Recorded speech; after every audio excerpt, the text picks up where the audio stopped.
اللہ رب العزت کی حمد و ثنا پیارے آقا صلی اللہ علیہ وآلہ وسلم کی بارگاہ بے کسپنا میں ہدیہ درود و سلام عرض کرنے کے بعد اللہ خالق کائنات کا نبی رحمت صلی اللہ علیہ وآلہ وسلم کی امت سے ایک وعدہ ہے کہ تم اگر مومن رہو گے، ایمان والے رہو گے، تو تم دنیا کے اوپر سربلند رہو گے۔ اللہ تبارک و تعالیٰ نے اس امت سے وعدہ کیا وَأَنْتُمُ الْأَعْلَوْنَ إِن كُنتُم مُؤْمِنِينَ، تم ہی سربلند ہو اگر تم مومن ہو۔ یہ ان جو ہے اس کو گرامر میں ان شرطیہ کہتے ہیں، تو لہذا شرط جو ہے وہ اپنے مشروط کے ساتھ پائی جاتی ہے۔ یہ تو ظاہر قانون ہے۔ فرض کریں کوئی کہتا ہے کہ دن ہے تو لازمی طور پر سورج تو نکلا ہوگا، کیوں؟ اگر سورج نکلا نہ ہو پھر کوئی دنوں کا دعویٰ کرے تو یہ مشروط بغیر شرط کے ہوتا ہے، تو یہ باطل ہے، یہ تو قاعدہ ہے۔ تو لہذا خالق کائنات نے ارشاد فرمایا کہ تم ہی سربلند ہو، وَأَنْتُمُ الْأَعْلَوْنَ، تم ہی سربلند ہو۔ علو کا معنی ہوتا ہے بلندی، علو کا معنی کیا ہے؟ بلندی۔ تو تم ہی سربلند ہو کب؟ ان کنتم مومنین، اگر تم مومن ہو۔ لہذا مومن ہو تو پھر تم سربلند ہو۔ تو لہذا اگر سربلند تم نہیں دنیا کے اندر، تو پھر یہ سمجھو کہ تمہارے ایمان کو درست کرنے کی ضرورت ہے۔ اللہ تبارک و تعالیٰ نے دوسرے مقام پر ارشاد فرمایا یا ایھا الذین آمنوا ادخلوا فی السلم کافۃ ولا تتبعوا خطوات الشیطان انہ لکم عدو مبین۔ اے ایمان والو، تم اسلام میں مکمل طور پر داخل ہو جاؤ اور تم شیطان کے قدموں کی پیروی نہ کرو، اس لیے کہ شیطان جو ہے وہ تمہارا کھلا دشمن ہے۔ یا ایھا الذین آمنوا ادخلوا، اے ایمان والو تم داخل ہو جاؤ فی السلم، اسلام کے اندر، کافہ، کافہ کا معنی مکمل طور پر، یعنی عربی کے اندر کافی کا معنی یہ ہوتا ہے، جیسے کہا جاتا ہے نا حسبنا اللہ، ہمارے لیے اللہ کافی ہے۔ تو کافی کا معنی عربی کے اندر جو ہے وہ یہ ہوتا ہے کہ جب جس جگہ پر جو چیز رکھی جائے اس کے آگے پیچھے دائیں بائیں اوپر نیچے ذرا برابر بھی جگہ خالی نہ ہو۔ تو لہذا کافہ کا معنی ہوگا کہ اے ایمان والو تم اسلام میں اس طرح داخل ہو جاؤ کہ تم جہاں کھڑے ہو تمہارے دائیں بھی کوئی ایسی جگہ نہ ہو جس میں اسلام کے علاوہ کی گنجائش ہو، نہ تمہارے بائیں کو گنجائش ہو، نہ سامنے ہو، نہ پیچھے، نہ اوپر نہ نیچے، مکمل طور پر تم اسلام کے اندر داخل ہو جاؤ۔ اور پھر اللہ تبارک و تعالیٰ نے سورہ احزاب کی ابتدا میں ارشاد فرمایا ما جعل اللہ لرجل من قلبین، اللہ تبارک و تعالیٰ نے کسی بھی آدمی کے لیے دو دل نہیں بنائے۔ دل ایک ہی ہوتا ہے، دو دل نہیں ہے کہ ایک دل میں کسی اور کو رکھ لو دوسرے دل میں کسی اور کو رکھ لو، ایسا نہیں ہے۔ دل ایک ہی ہے، اس کے اندر ہی رکھنا ہے۔ تو اللہ تبارک و تعالیٰ اپنی ذات کا حکم دیتا ہے، اللہ کسی کو شریک نہیں ٹھہراتا، اللہ کے ساتھ کسی کو شریک نہیں ٹھہرایا جا سکتا۔ مکمل طور پر اللہ ہی کو دل کے اندر جگہ دینی پڑے گی۔ یہ نہیں کہ جناب کسی اور سے بھی بندے کے ناطے رشتے ہوں اور اللہ سے بھی بنا کے رکھنی ہو، ایسا نہیں ہوتا۔ بس اللہ سے بنانے والا پھر غیر اللہ سے نہیں بناتا، اللہ سے بنانے والا صرف اللہ ہی سے بناتا ہے۔ کیونکہ یہ تو کافروں نے بھی نبی صلی اللہ علیہ وسلم سے عرض ایک پیشکش کر دی تھی کہ آپ ایسا کریں کہ چلو آپ ایک خدا ہونے کا دعویٰ کرتے ہیں، اعلان کرتے ہیں، اپنے نبی ہونے کا دعویٰ کرتے ہیں، چلو ایسے کر لیتے ہیں کہ کچھ آپ ہمارے معبودوں کی کچھ دن کر لیا کریں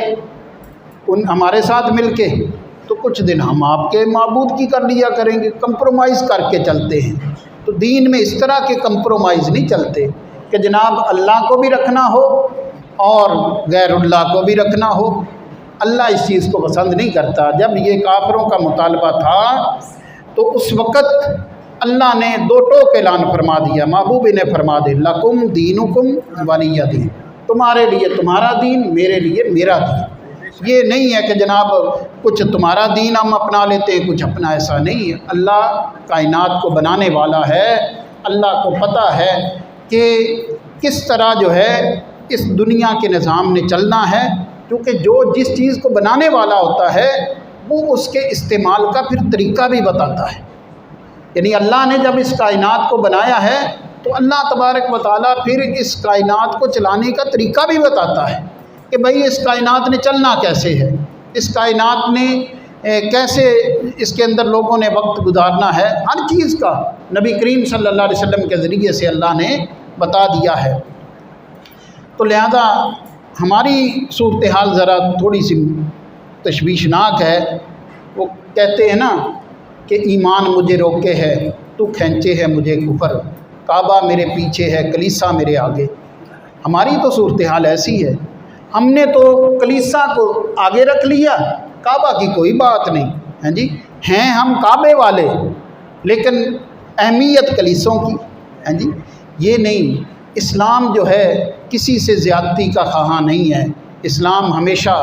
اپنے دفاع کا درس بھی دیتا ہے، اور اگر کفار کی مسلمانوں پر ظلم و زیادتی کی ان کی کوششیں ہوں تو ان کا کلا کما کرنے کا بھی اسلام حکم دیتا ہے۔ آپ دیکھیں اگر غزوہ خندق ہوتی ہے، ہجرت مدینہ شریف کا 5واں سال ہے، غزوہ خندق ہوئی، اس میں بھرپور ساتھ نبی کریم صلی اللہ علیہ وسلم نے خود بھی اس غزوہ کے اندر شریک ہوئے اور کام کیا، اور خندق کھودی، ایک بڑا گڑھا کھود دیا تاکہ کفار جو اتنی شدت کے ساتھ، اور مدینہ کے یہودی بھی ان کے ساتھ مل گئے ہیں، اندر کے لوگ بھی مل گئے، تو باہر کے کافر جو ہیں وہ بھی حملہ کرنا چاہتے ہیں۔ تو نبی کریم صلی اللہ علیہ وسلم نے دفاع کے طور پر آپ نے جو ہے وہ خندق کھودی، اور صحابہ اکرام رضوان اللہ علیہ مجمعین نے آپ کا بھرپور ساتھ دیا۔ تو لہذا اسلام اپنا تشخص برقرار رکھنا چاہتا ہے، اسلام اپنا تشخص برقرار رکھنا چاہتا ہے، اس کے اندر حکمت عملی سے چلنا پڑتا ہے۔ حکمت عملی اگر دفاع کی ہے تو نبی کریم صلی اللہ علیہ وسلم کی سیرت طیبہ میں غزوہ خندق کا واقعہ ہمارے سامنے ہے۔ اور اسی طرح کافر گھر میں بھی ہو تب بھی حملے کی ضرورت پڑے تو کرنی پڑتی ہے۔ کیوں؟ آپ دیکھیں کہ جب خندق کے بعد پھر خیبر کے یہودی جو تھے، جو بڑے مالدار تھے اور ان کے پاس اسلحہ بھی تھا، بڑے بڑے قلعے تھے ان کے، خیبر کے رہنے والے یہودی، اور پھر یہ مدینہ کے یہودیوں کو مالی سپورٹ بھی کرنے لگے، کئی مسلمانوں کو شہید بھی کر دیا انہوں نے کسی نہ کسی طریقے سے۔ جب اس طرح ان کی چالیں یہ ہونے لگی، اور پھر یہ غزوہ خندق کے اندر جن کفار نے مدینہ پر حملہ کرنے کی کوشش کی تھی ان میں یہ خیبر کے یہودی پیش تھے، انہوں نے مالی طور پر بھی کفار کی بڑی مدد کی۔ تو اب اور دن گزرتے جاتے اس کے ساتھ ان کی چالیں اسلام کے خلاف بڑھتی جاتی تھی، اسلام کے خلاف ان کی جو حرکتیں تھیں وہ اس کے اندر مذموم ارادوں کے اندر شدت آتی جاتی تھی۔ تو لیکن ارادہ کہاں ان کا کہ ہم مدینہ پر چڑھائی کریں گے، تو نبی کریم صلی اللہ علیہ وسلم نے تقریباً اس کو 320 کلومیٹر کے فاصلے پر جو خیبر کی بستی ہے، خیبر کا علاقہ ہے، تو نبی کریم صلی اللہ علیہ وسلم خود مدینہ سے اس طرف سفر کر لیتے ہیں، اگرچہ وہ کافر آیا نہیں، آپ خود اس کی طرف گئے۔ کیوں؟ وہ اسلام کو نقصان پہنچا رہا تھا، مسلمانوں کو جو ہے مسلمانوں کو قتل کر رہا تھا، جہاں مسلمان ملتے فرداً کسی کے ساتھ ملاقات ہوتی تو اس کو نقصان پہنچایا جاتا۔ تو ایسے کافر کو جو انفرادی طور پر بھی یا جہاں اجتماعی طور پر بھی دوسرے کافروں کا ساتھ دینے کا موقع آتا ہے وہ پیچھے نہیں رہتا. جیسے خیبر کے یہودی تھے تو نبی کریم صلی اللہ علیہ وسلم نے ان کے علاقے میں جا کر ان پر حملہ کرنے کا آپ نے ارادہ فرمایا، اور اللہ تبارک و تعالیٰ نے اس جنگ کے اندر اللہ تبارک و تعالیٰ نے فتح عطا فرمائی. اور اس میں بہت بڑا کردار حضرت سیدنا علی المرتضیٰ شیر خدا رضی اللہ تعالیٰ عنہ کا تھا، جو ان کے ایک قلعے کا جو سربراہ تھا مرحب نامی، اس کے ساتھ مقابلہ کیا، اسے واصل جہنم کیا. تو یہ چیز ہے کہ اسلام دونوں طرح کا درس دیتا ہے نبی کریم صلی اللہ علیہ وسلم کی سیرت مبارکہ سے. لیکن یہ ساری صورتیں تب ہیں جب زیادتی ہوتی ہے. یعنی آپ دیکھیں خندق وال کے معاملے کے اندر کفار مسلمانوں کو نقصان پہنچانا چاہتے تھے، تو تب دفاع کے طور پر خندق کھودی گئی. خیبر جو اس سے 2 سال بعد ہی واقعہ، ہجرت کے 7ویں سال یہ واقعہ پیش آیا، اور اس میں بڑی خوبصورت باتیں ہیں نبی صلی اللہ علیہ وسلم کی. حضرت ابو موسیٰ اشعری رضی اللہ تعالیٰ عنہ آپ بیان کرتے ہیں کہ اس وقت جب ہم خیبر کی طرف جا رہے تھے تو نبی کریم صلی اللہ علیہ وآلہ وسلم آپ میری طرف متوجہ ہوئے اور فرمایا کہ میں تمہیں بتاؤں جنت کے خزانوں میں سے ایک خزانہ. حضرت ابو موسیٰ اشعری رضی اللہ تعالیٰ عنہ عرض کرتے ہیں یا رسول اللہ فرما دیجئے. تو نبی کریم صلی اللہ علیہ وسلم نے فرمایا تم پڑھا کرو لا حول ولا قوت الا باللہ، یہ پڑھا کرو کثرت سے، تو یہ جنت کے خزانوں میں سے خزانہ ہے. تو لہذا بڑی بڑی باتیں ہیں نبی کریم صلی اللہ علیہ وآلہ وسلم کی. اور پھر آپ دیکھیں کہ اس دین کے لیے قربانیوں کا معاملہ، کہ جس دن خیبر سے فتح یاب ہو کر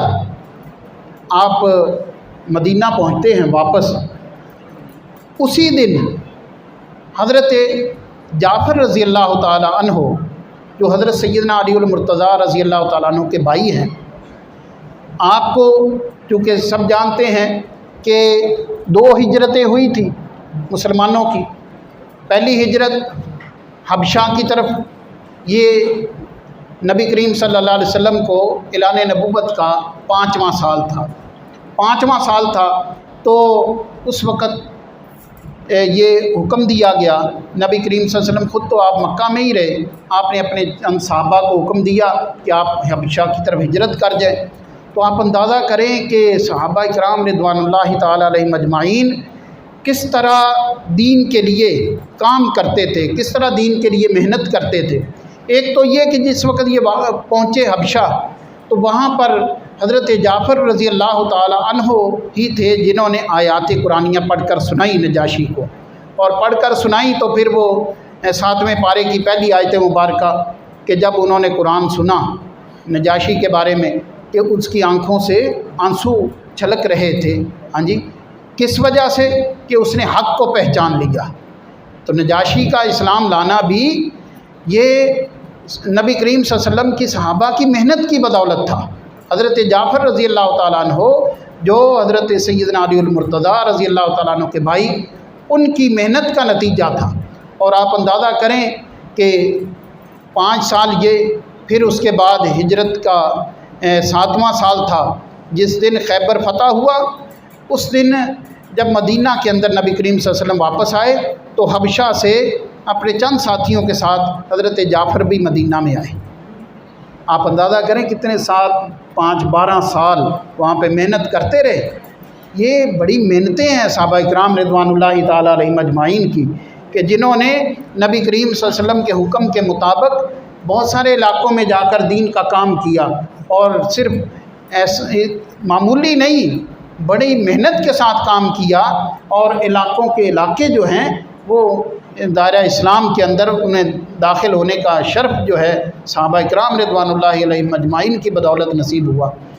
تو خیبر کے فتح کے دن حضرت جعفر رضی اللہ تعالیٰ عنہ جب مدینہ میں آتے ہیں تو نبی کریم صلی اللہ علیہ وسلم نے حضرت جعفر رضی اللہ تعالیٰ عنہ کی پیشانی مبارک کو بوسہ دیا. پیشانی مبارک کو بوسہ دیا اور جملے بڑے خوبصورت آپ نے فرمایا کہ آج میں سوچ رہا ہوں کہ مجھے خیبر کے فتح کی خوشی زیادہ ہے یا جعفر کے آنے کی خوشی زیادہ ہے۔ آپ اندازہ کریں اس قدر نبی کریم صلی اللہ علیہ وسلم کو پیار تھا، جو اللہ کے نبی کے دین کا کام کرتے تھے، جو اللہ کے نبی صلی اللہ علیہ وسلم کی بات کرتے تھے، جو اللہ کی بات کرتے تھے، اور ایسے جگہ پر جا کر بات کرتے جہاں پر بالکل مطلب آپ اندازہ کریں کافروں کا وہ وطن ہوتا، وہاں پر اللہ اس کے رسول کی بات کرنے والوں کی کس قدر، ایک تو نبی کریم صلی اللہ علیہ وسلم کے بھائی تھے، چچا زاد بھائی تھے، دوسرا یہ کہ آپ نے اس خوشی کا اظہار کیا کہ جب آپ وہاں سے مدینہ نبی صلی اللہ علیہ وسلم کے پاس حاضر خدمت ہوئے، تو لہذا اسلام جو ہے یہ بڑا محبت بڑا اور کسی کے ساتھ زیادتی کرنے والا دین نہیں ہے، لیکن اس کے ساتھ بھی زیادتی نہیں ہونی چاہیے، اس کے ساتھ بھی تو زیادتی نہیں ہونی چاہیے۔ یہ نہیں کہ جناب اس کو جو مرضی کو کہتا رہے وہ کوئی بات نہیں، ہاں یہ کسی کو اگر یہ بھی کہہ دیں کہ یہ ہمارے ساتھ زیادتی کیوں ہوئی ہے تو دنیا کو غصہ آ جائے، ایسا نہیں ہے۔ ایک تو یہ کہ ہمارے ہاں بدقسمتی یہ ہے کہ حالات، ملکی حالات اس قدر اس موڑ پہ لے جائے گئے ہیں کہ پیسے کے لیے، اپنی غربت کے خاتمے کے لیے کوئی کچھ بھی کرنے کو تیار ہے، اور پھر ایسے موقع سے جب ہماری جو نظام حکومت ہے وہ بھی اتنا کمزور ہے اور اتنا کافر کے پیچھے لگنے والا ہے کہ جس میں جب بھی کافر کسی کو کہتا ہے کہ بھائی اس کو ہمارے پاس بھیج دے، یہ 2 منٹ نہیں لگاتے، اس پر اتنا مرضی یہاں پہ کیس ہوں، سب بالکل جناب وہ صرف وہاں سے آرڈر آنے کی ضرورت ہے، صاف شفاف ہو کر جناب دودھ سے دھو کر اس کو بھیج دیتے، اس نے ادھر جو بھی کیا ہو۔ تو لہذا آپ دیکھیں کہ ایک تو یہ کہ یہاں کے لوگ خصوصاً جو ایسے لوگ ہیں جن کو کفار پسند کرتے ہیں، وہ تو ایسی کوئی نہ کوئی حرکت کرتے رہتے ہیں جس کے اندر کبھی قرآن پاک کی بے حرمتی، کبھی نبی صلی اللہ علیہ وسلم کی ذات کی بے حرمتی۔ یہ اس لیے کرتے ہیں تاکہ ہم جب مشہور ہو جائیں گے تو 2 لفظوں کی بات ہے، وہ جب باہر بیٹھے کافر جو ہیں، جو ان کے مطلب سب کچھ ہی ہیں، وہ جب 2 لفظوں میں کہیں گے اس کو بھیج دو تو ہمیں کوئی روکنے والا نہیں ہوگا، پاسپورٹ کی بھی ضرورت نہیں ہوگی، پہنچ جائیں گے۔ تو ایک تو ہماری اس کمزوری نے جو ہے غیر مسلم وہ لوگ ان کو بڑی شے دے دی ہے، بڑی ان کو مطلب آپ دیکھیں کہ جس نے بھی گستاخی کی اس کو فوراً جناب باہر کی نیشنلٹی مل جاتی ہے، وہ باہر جا کے عیش و عشرت کے ساتھ رہنا شروع ہو جاتا ہے۔ بڑی ایسی بےہودہ لوگ بھی ہیں کہ جو جہاں پر بڑے بڑے دعوے کرتے تھے صرف اسلام کی مخالفت میں، وہاں جا کے انگریزوں سے بھی بدتر زندگی گزار رہے ہیں۔ تو لہذا ایک تو یہ کہ ہماری اس کے اندر بہت بڑی کمزوری ہے کہ ہم نے اپنا جو نظام معیشت ہے اس کو اچھا نہیں کیا، اس کو اچھا کرنے کی ضرورت تھی۔ وہ نااہلیاں دکھا کر لوگوں نے اتنا اس ملک کو اور مسلمانوں کو نقصان پہنچا دیا ہے کہ جہاں پر مہنگائی نے اخیر کر دی ہے، تو بہت سارے لوگ اپنی اس مطلب جان چھڑانے کے لیے معاذ اللہ ثم معاذ اللہ جو اقلیتوں کے ساتھ تعلق رکھنے والے ہیں وہ زیادہ تر اس طرح کے بہانے لگا کر باہر نکلنے کی کوشش کرتے ہیں۔ اور دوسرے نمبر پر یہ کہ ہمارا جو ایک نظام ہے اس کو مضبوط ہونا چاہیے تھا کہ اگر کوئی بھی کسی قسم کی بھی اس دین کے اندر رہتے ہوئے کوئی بے ادبی کرے، کوئی بھی کرے، تو ملک کا باشندہ ہے، اس کو فوراً قانون اپنے ہاتھ میں لے۔ آپ دیکھیں کہ سورۃ احزاب کی آیہ مبارکہ ہی ہے، اللہ تبارک و تعالیٰ نے فرمایا ان الذین یؤذون اللہ ورسولہ لعنہم اللہ فی الدنیا والآخرہ واعد لہم عذابا مہینا۔ بے شک وہ لوگ جو اللہ اس کے رسول کو تکلیف دیتے ہیں ان کے لیے ان پر لعنت ہے دنیا و آخرت میں، اور آخرت میں ان کے لیے رسوا کن عذاب اللہ نے تیار کر رکھا ہے۔ تو لہذا یہ لعنت اللہ نے فرمائی، دنیا میں بھی لعنت جو اللہ اس کے رسول کو تکلیف دیں، اور آخرت میں بھی لعنت۔ اور ان کا جو قرآن میں بالکل واضح فیصلہ ہے ملعونین، اسی سے 2 آیتیں آگے آپ دیکھ لیں سورۃ احزاب میں،